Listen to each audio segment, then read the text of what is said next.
So following the August 15th crisis, we had to suspend our programs due to the security situation and also the safety and well-being of our staff. But since then, we have been working tirelessly to be able to restart them in a safe and principled manner. So we're glad to say that at the moment, Save the Children has been able to restart our programs across all provinces where we operated before August events. I think the situation in Afghanistan now, most importantly, is facing an unprecedented humanitarian crisis.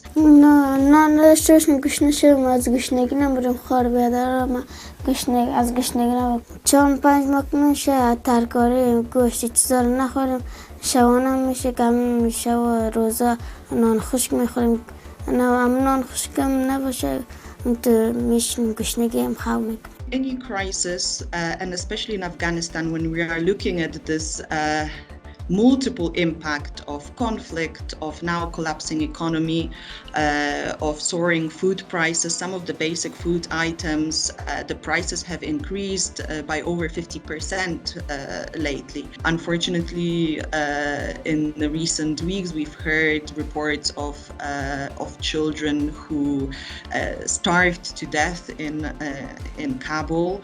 There are stories and phone calls that our staff receive from children and from girls who are not able to access school and are worried about their future and worried about the realization of their dreams. So we don't want the children to lose their opportunity to get educated, so the kids, including the transitional shelter for a school. And with the reduced access to education and to school, many families are forced to resort to negative coping mechanisms, and that often means as well sending children to work to be able to supplement the family income. We know that the current crisis in Afghanistan is children's crisis, and they are at a risk of different forms of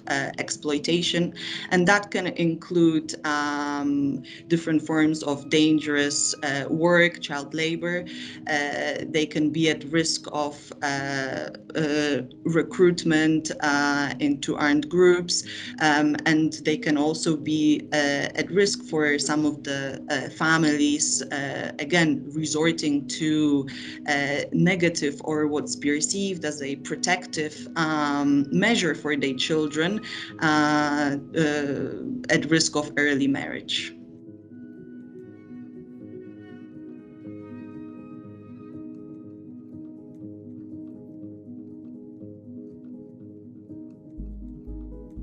We are concerned at the levels of participation of female workers in public life, and we urge international community in their engagement with the authorities to make that a priority point, to be able to ensure and entrench rights of women and girls on an equal basis. And if the girls are not able to fully and on an equal basis access the education opportunities today, that means the chances of having female doctors, female teachers, female public officers will be, of course, reduced, and that can only prolong the dependence of the country on humanitarian aid. We know that the crisis had a disproportionate impact on women and girls, and without the participation of our female staff, we would not be able to deliver the essential life-saving services to those who are most vulnerable at the moment. The biggest challenge now faced by the humanitarian community is the scale of the crisis and really the critical levels of humanitarian needs. We are talking about projected almost 23 million people who are facing hunger. Around 5 million children are at the brink of famine.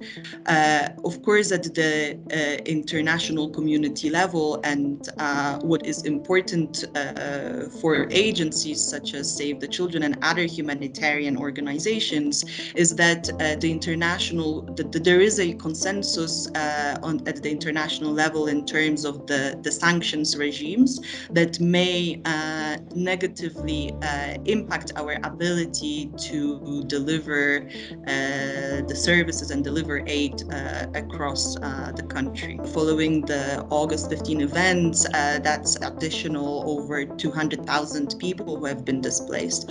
Obviously, people who are displaced, that means the children and families who have to or are forced to run away from their homes in search of safety. During the displacement, very often that can also cause family separation. Children may get separated from their caregivers, they may lose their caregivers. We're thinking about a conflict.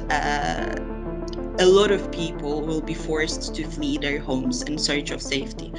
I think what is important for the international community in such a context is to provide a safe passage for those people and to provide a safe passage in respect of the international humanitarian and human rights law.